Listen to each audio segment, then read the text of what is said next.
He's got encouragement and I think a little bit of hard work in the back room. আমার থেকেও সেরা allrounder Shakib, তার প্রতি আমি মুগ্ধ। ম্যাচ জয়ের পর সাকিবকে নিয়ে একই বললেন লস অ্যাঞ্জেলস নাইট রাইডার্সের অধিনায়ক সুনীল নারায়ণ।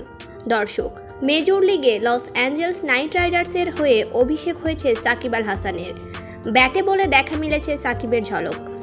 ব্যাটিংয়ে ঝড়ো 18 রানের পাশাপাশি 1 উইকেট শিকার করেছেন সাকিব। 12 রানে জিতেছে তার দল লস অ্যাঞ্জেলস নাইট রাইডার্স। টসে হেরে ব্যাট করতে নেমে শুরুটা ভালো হয়নি লস অ্যাঞ্জেলস নাইট রাইডার্সের। অল্পতেই ফেরেন দুই ওপেনার জেসন রায় ও সুনীল নারায়ণ।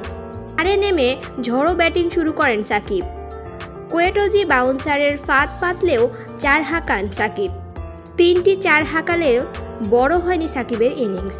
7 উইকেটে 162 রান করেছিল। জবাবে 20 ওভারে 150 করতে পারে প্রতিপক্ষরা, যার ফলে ম্যাচ জিতে যায় সাকিবের দল লস অ্যাঞ্জেলস নাইট রাইডার্স। এদিকে ম্যাচ জয়ের পর অধিনায়ক সুনীল নারায়ণ বললেন, দলের সবাই ব্যাটে বলে ভালো পারফরমেন্স করেছিল, যার কারণে আমাদের জয়টা পেতে সহজ হয়েছে। সবার জন্য শুভকামনা রইল। আর আমাদের সাকিব ভালো পারফরমেন্স করেছে, তার প্রতি আমি মুগ্ধ। সে যে একজন অলরাউন্ডার তার প্রমাণ দিয়েছে।